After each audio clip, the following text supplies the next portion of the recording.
Welcome to another episode of Voices of Impact by TALRadio, powered by Touch a Life Foundation. Love is not something you feel, it is something you do.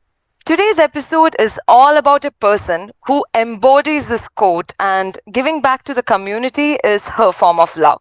Today we have with us LaKeshia Hodge, a visionary leader and the founder of Executive Director of Struggle of Love Foundation. LaKeshia embodies transformative leadership, tirelessly working to address the needs of underserved communities. Through her pioneering efforts, she has established year round services and programs that not only address immediate needs but also foster holistic growth. LaKeshia's commitment to uplifting others has earned recognition at both local and national levels. Reflecting the profound difference she has made in countless lives, join us to delve into LaKeshia's inspiring journey and remarkable impact of Struggle of Love Foundation. So we extend a warm welcome to LaKeshia to Tal Radio. Thank you. Thank you. I'm happy to be here. Thanks for inviting me. Yeah, we're so happy to have you over, and it is so interesting to know about your journey and how you yourself had been homeless at some point of time, and you and your husband kind of took the help of the community to come out of it, and now you're giving back to the community. It has been such an incredible journey. You started this organization in 2000, and then you it became a nonprofit in 2007, and since then it has done so much for the community. And I would like to know a little bit about your journey and how this whole thing happened, and how the Struggle of Love Foundation happened. Yeah. So going back to what you said, life experiences that my husband and I went through before 2000, before we decided to start the organization, was just, being in the shoes of many of the people that we serve today, being homeless and hopeless and not knowing where we're going to get our next meal, where we're going to sleep. And then we reached out to the community for support and help, and they helped us and helped us get on our feet. And from there, we just decided that it was our responsibility to also give back to the community in areas that we seen they were struggling. And so we did research to find, things that were the gaps that were missing in our community and the resources that people were needing that were not there. And so we did our best to try to do outreach events to meet the needs of the community at that time. There was a lot of educational gaps, food gaps, just gaps in community togetherness and love in our community. And so that's kind of how we came up with the name Struggle of Love Foundation, was just based on that was the biggest need in our community, as people were lacking love for themselves, love for each other. And so we wanted to bring that into the community and show that we can, live prosperously in love if we help one another and pull each other up and help move forward the community in a positive way. I do like to mention, our mission is to provide community awareness, involvement, togetherness, and positive social activities for youth, adults, and families through a variety of essential programs and resources that we offer. When we started the organization, it was mostly just doing outreach events. So we would have backpack giveaways, Thanksgiving food drives, toy giveaways, and then we also wanted to find a way to recognize outstanding fathers in the community. So we did a Reach for Peace picnic, which was a way for us to give a platform to outstanding fathers in the community that normally don't get recognized. And so that's still like one of our signature events that we host every year on Father's Day, to recognize those men in our community. And so doing things like that is really how we started the organization. And then from there, it just expanded into other resources and services that we're able to provide as a nonprofit. Yeah, and I can only imagine the way it has expanded, because right now you're providing mental health services to the youth, and you're encouraging entrepreneurship programs, mentorship programs, and you're also doing violence mitigation. So there are just so many things that you're focusing on, and so how has that journey, the transformation, been, and how did you end up transforming what began as something I wouldn't say small, but which still required a lot of effort, to this large scale program which is helping, I don't know, more than thousands of people? Yeah, you're absolutely right. And over time, the organization just evolved.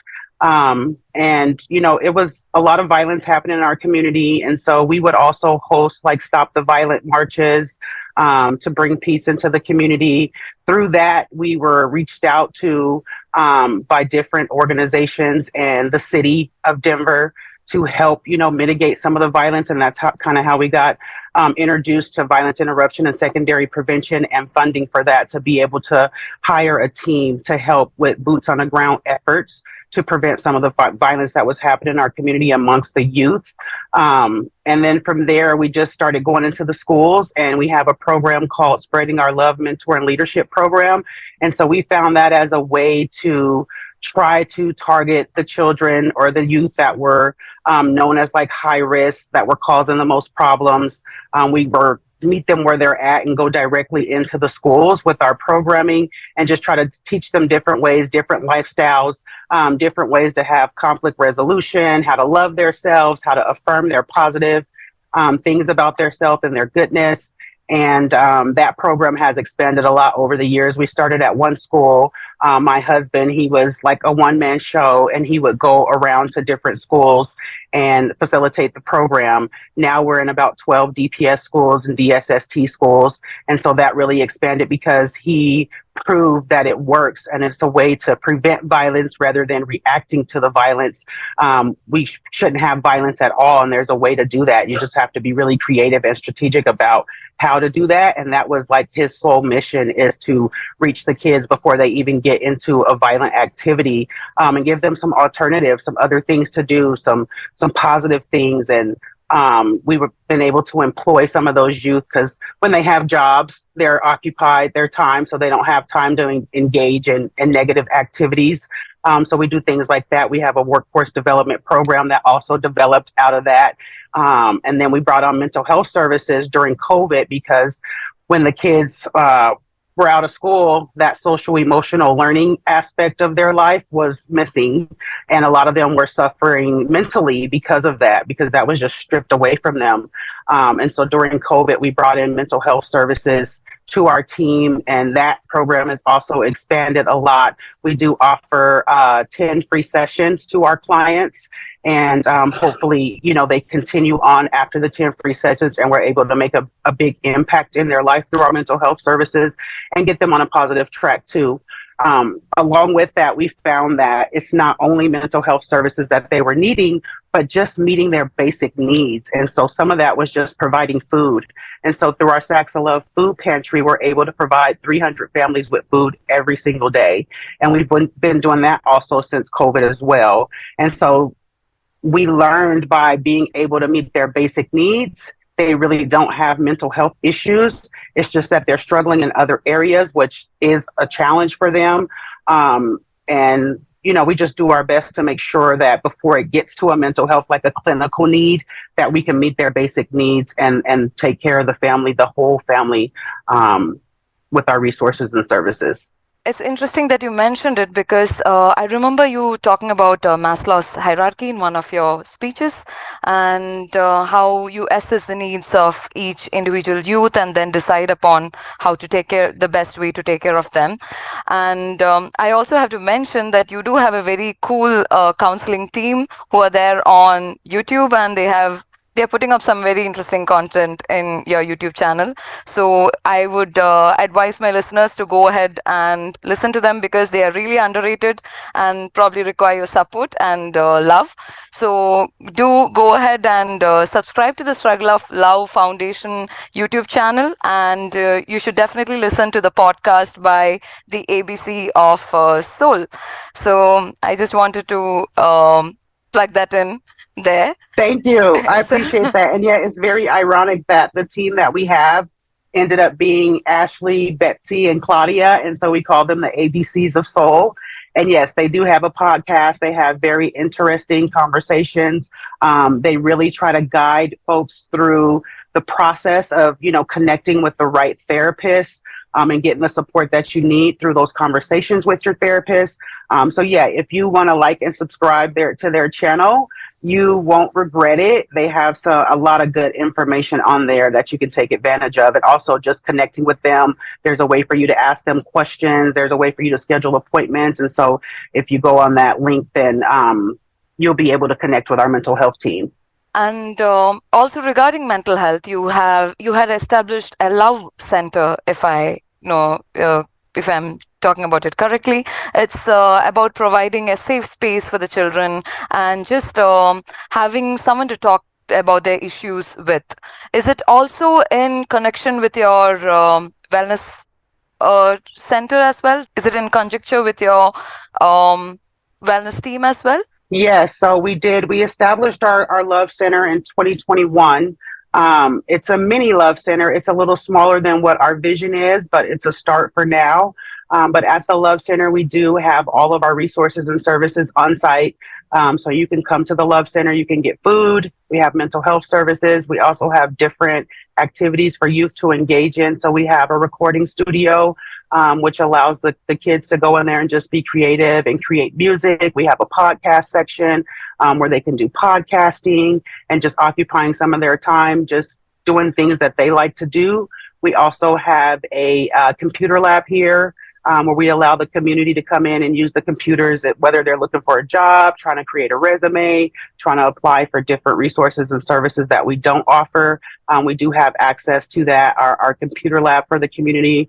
We have a t-shirt printing lab here where the youth, again, they can be creative and design different apparel. They create logos and they put logos on different t-shirts, sweatshirts, whatever they like, and they sell it. We have another location in Aurora that's a retail space. And so they're able to display all of the things that they created at the Love Center there for sale. And then they give a return on their sales to the organization. So we're teaching them like financial literacy, how to do product inventory, how to count their money, how to make sure they have enough for supplies, those sorts of things, how to register their name as a business. We also have another program here. It's called Kids Creation, where they make ice cream and they sell it at different festivals throughout the summer. They'll get invited to have a booth and they'll set up their stand and they'll sell the ice cream for like $5. So it's another way for them to make money, to earn money, and then also learn about financial literacy again, how to save, spend. We teach them the 3 S's: how to save, spend, and share, and what's most important to them. But buying the things that you need versus the things that you want, but also setting aside some money for that too. So that's a part of the Love Center. We also do different programming here. We have out of school time camps. We usually host in the summer and winter breaks for when school's out of session. And so we'll have about 25 to 30 kids here on site each time. And we do a lot of different activities with the youth. We take them canoeing, archery, we do environmental learning things. They participate in different exercise. They do rock climbing. It's a really exciting time for them each time they're here, and us too. I mean, it really brings the center alive to have all the voices and all the noise and all the activities going on. And so that's something that we've been doing for the last 5 years is our out of school time camps, usually for kids K through 5th grade. And then for our older youth, we provide working opportunities. And so we have access to concession stands in our community, different arenas like the Broncos Stadium, the basketball stadium, baseball, all of those, and we put them to work there and they can earn money as well. And so they come here and they learn, they get trained at the Love Center, and then they go out into the field and do that work and earn their money. And we teach them how to save, spend, and share again. And then the other thing that we have at the Love Center is our mental health team is here. Our violence interruption team is here. Our secondary prevention team is here. So it's a lot that happens here. I always call it like organized chaos because there's a lot of different moving pieces. There's a lot of people here that we serve. We serve everyone. We don't turn anyone away. If we can't serve you, we'll try to connect you with the best resource for, the needs that you have and make sure that you do get the help that you need. So it's interesting you called it an organized chaos because my next question was kind of centered around it. And I was about to ask, you have so many different programs in the Struggle of Love Foundation. And I also remember in one of your speeches that you had mentioned about how your 2 children have taken over one of the mission where they kind of serve people for non-emergency purposes. It's called the STAR. Yes. Yes. So we are partners with Servicios, and the program that we are partners is called STAR. And what it is, there's a van, it's a STAR van, and it has different resources on the van. It also has like hygiene packs, things like that, that people in need can have access to. But what usually happens with that program, and yes, my two sons are facilitating that program for us. They stepped up because they wanted to also give back to the community as well. And so it's a non emergency response program where people will call 911. And if 911 deems it not an emergency, then they transfer the call to our team. And so we answer the call. And usually it's for the same thing. Like you said, the Maslow's hierarchy, it's just meeting their needs, their basic needs. A lot of them just need shelter. They need food. They need clothing. They might need rental and energy assistance. And so they'll call us to go out and assist those families, and that they answer to those calls. I believe last year they responded to about 190 calls, and they were able to assist all of those folks with different needs. And so we never know what it is that the individual is going to need, but we try to set money aside for certain things. If it's, emergency shelter for the night, we'll get a hotel room. If it's food, obviously we have a food pantry, so we're able to make them a box of food. But then we have to decide, if they have the means to cook, or what type of food do they need. Does it have to be ready to eat food? Does it have to be food they could cook? And so we have to assess those situations too, to make sure we're giving them appropriate, food for their situation, and that they're able to do something with the food and it doesn't go to waste. But things like that. And they have been able to answer the call to a lot of those non-emergency responses and assist different individuals in our community and other communities around the city, just to provide that support to those people in need. And I have often wondered, when I was going through what the Struggler Foundation does, I was wondering, how do you manage so many of these programs together? Because I can see that it takes a lot of time and energy. So how do you manage so many of these programs parallelly and, keep it going? Yeah, thank you for asking that question, because oftentimes I tell folks that, when it was just my husband and I, when we started this organization, that's all it was. And so we did the best that we could with just the two of us. And it was difficult. Like you said, it was still small, but it was still difficult because it was two people trying to save the whole community.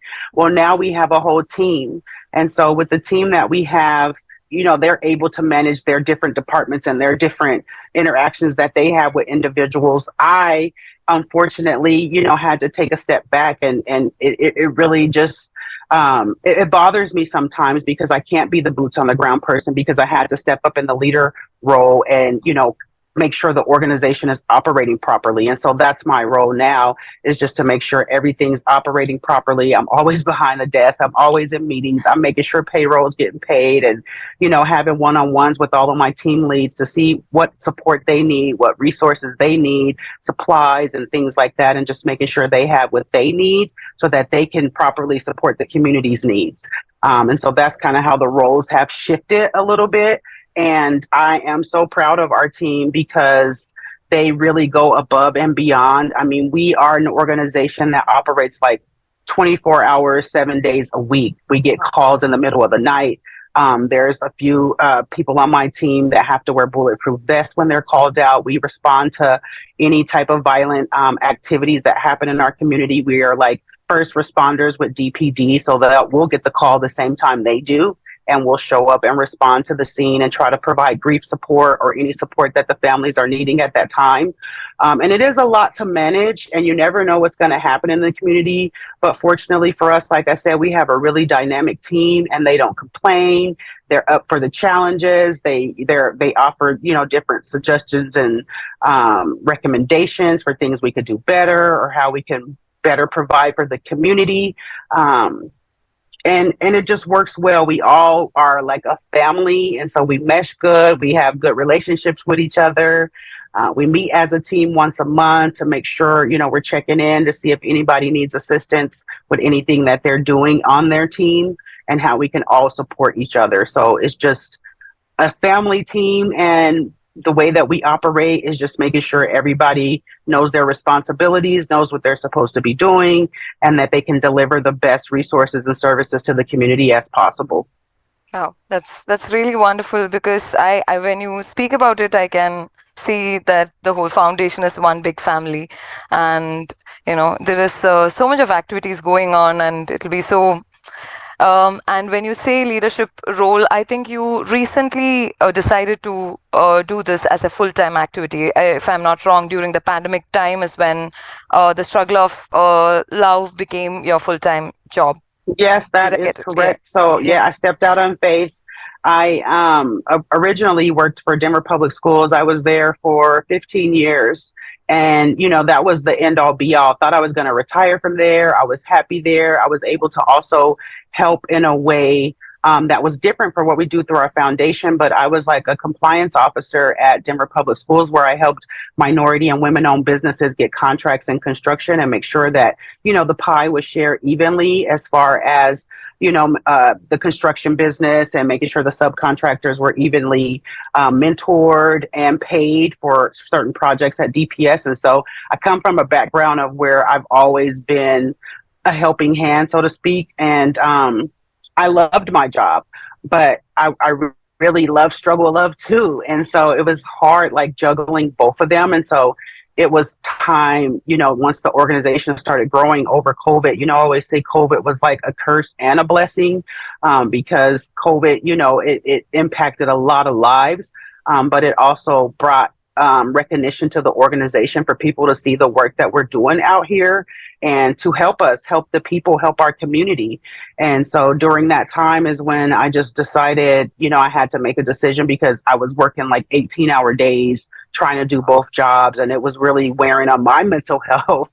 And so I decided to, step out on faith and take a chance with Struggle of Love. At that time, we didn't really have any funding except for the funds that my husband was bringing in through the school programming that he was doing. And we were approached by the city as well to do the violence interruption and secondary prevention program.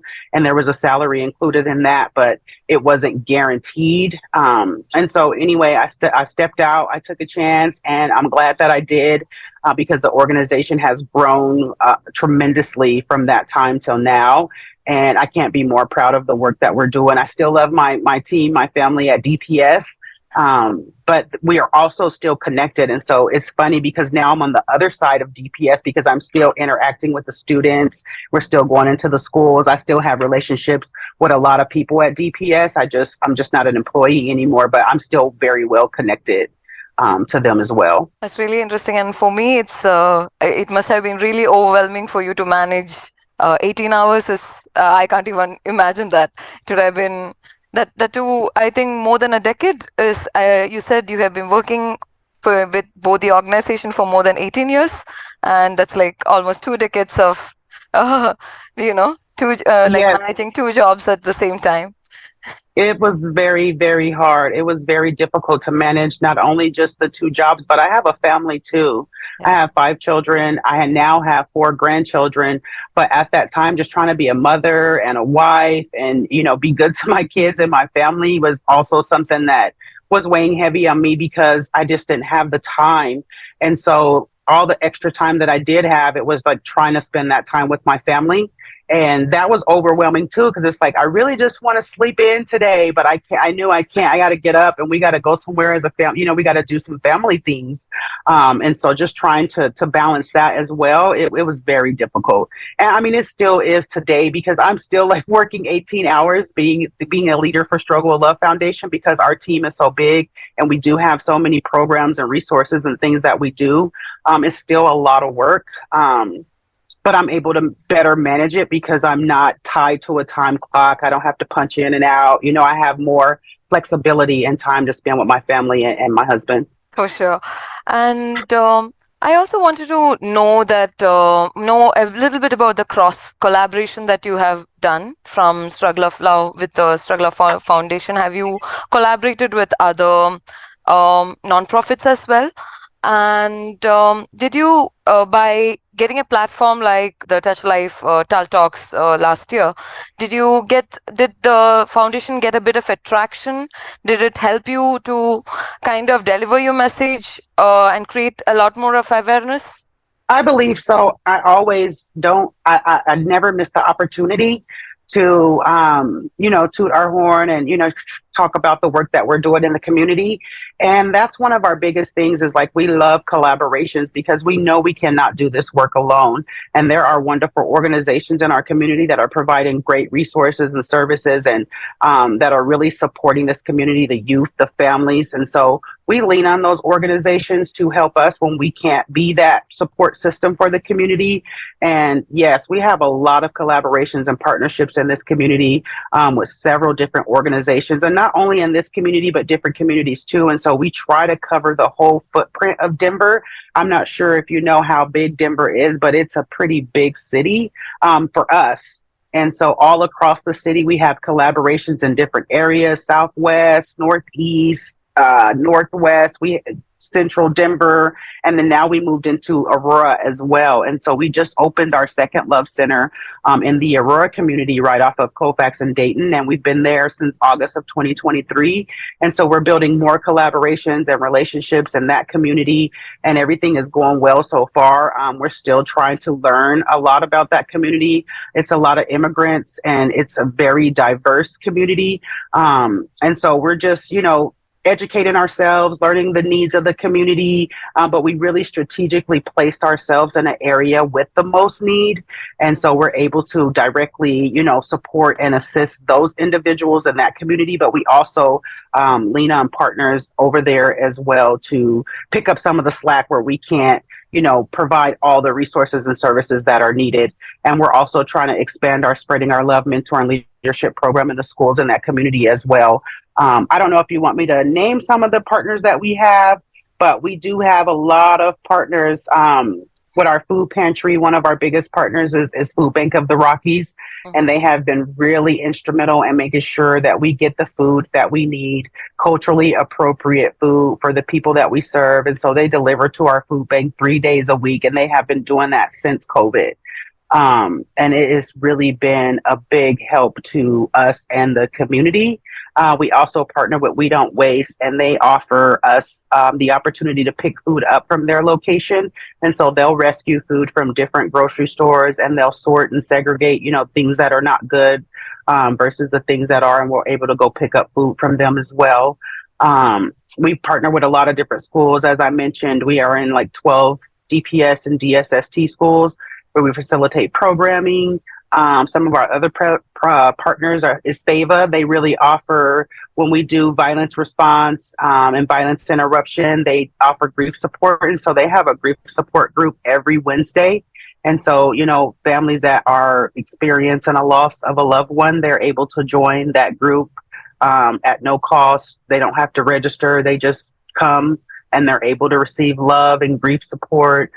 So we're really thankful for that partner because unfortunately, violence happens, frequently in our community. And so we're able to connect them with, people that can give them the love and support that they need and help them navigate through that tragic time in their life. Some other partners we have, I'll just mention Wellness Winnie, Lifeline, Colorado Access, Families Forward Resource Center, Montbello Organizing Committee. They're like one of our anchor partners. They really help us establish our funding for a lot of our programs. And so we're very grateful for their support. And we partner in a lot of different areas with mental health, with food access, youth programming. The McBride Impact is one of our partners that helps with our kids creation program where they make the ice cream and sell it. So we're grateful for them. And then Servicios with the STAR program, and then Athletics and Beyond. They have like a mini rec center for kids. So when the rec center is closed, our youth can access their facility to still engage in some of that athletic activity like basketball, boxing, baseball. They have a lot of different little areas where you can get some athletic activity in. This is so interesting that you have covered so many of things over this time, and this cross collaboration, it just kind of ensures that the impact is really powerful within the community. And I also am interested in knowing if you have some stories to share from some of the programs about the youth who are doing a lot after going through the program. And do you have some success stories or something, some incident or event to share from some of these programs?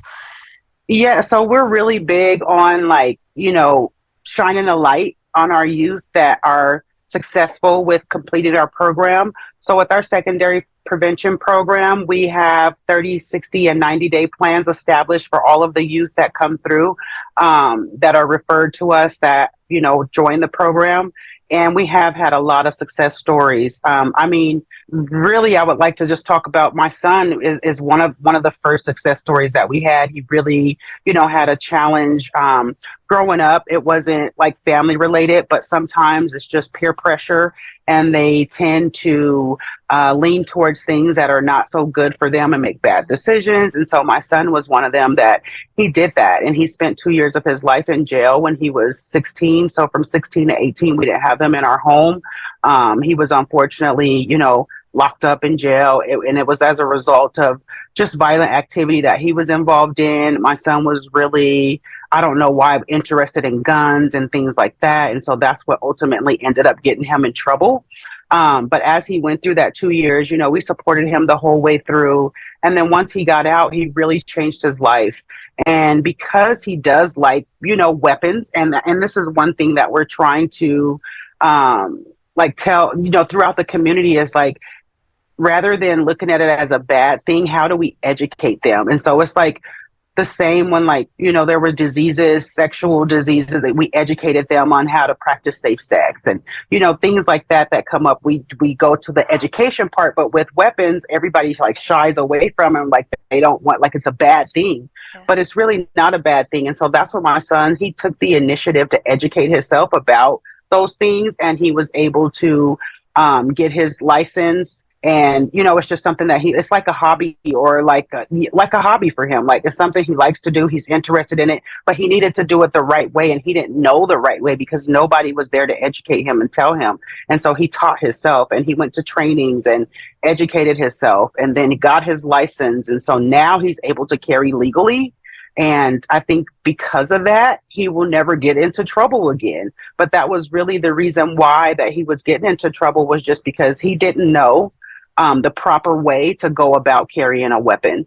And unfortunately, he lost 2 years of his life because of that. But now he's doing amazing. He's helping us with the organization, and he's also helping to educate others on, that are interested in things like that. Not saying that, kids should be interested in that, but I think we should find a way to provide education regarding that, and then let them know that when it's appropriate time for you to even engage in those type of activities, or to try to go get, a license, or what, there's appropriate time, there's steps you have to take, and there's things you need to do prior to doing that. And so he's really one of my biggest success stories. And I think because he is my son, and I just wanted to see him live a successful life, and he's really on that path to doing that.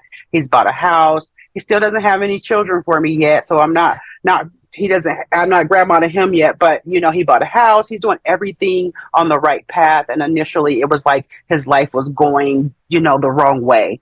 And so to see the change, the transformation from that to now, he's 25. And I couldn't be more proud of him and the choices that he makes today that keeps him out of trouble, and how he wants to help others in the community as well.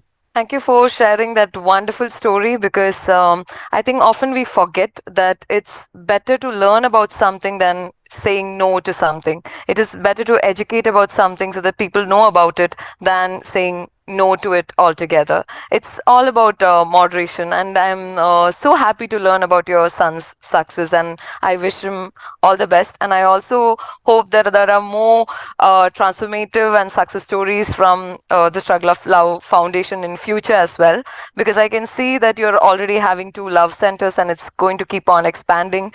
And I hope you get a lot of volunteers and a lot of people funding for keeping it going. And so I think with that, we can come to the end of the interview. Thank you so much for the interview session today. today, LaKeshia. It was so wonderful knowing about the organization and every little aspect of it. We only had like 30 minutes interview, and I had like so many questions in my mind, and we couldn't cover like everything. But I'm so glad that I could do this with you. So with that, I am ending today's episode of Voices of Impact. So thank you everyone for listening to today's episode, and we'll be coming back with more episodes of Voices of Impact in the coming days. Thank you so much for having me, and I look forward to more episodes with you. And please subscribe to our YouTube channel and listen to our ABCs of Soul podcast. Yes, yes. That's something that we had to plug in. We had plugged in it earlier also. So please do listen to ABC of Soul podcast, and do subscribe to the Struggle of Love Foundation YouTube channel as well.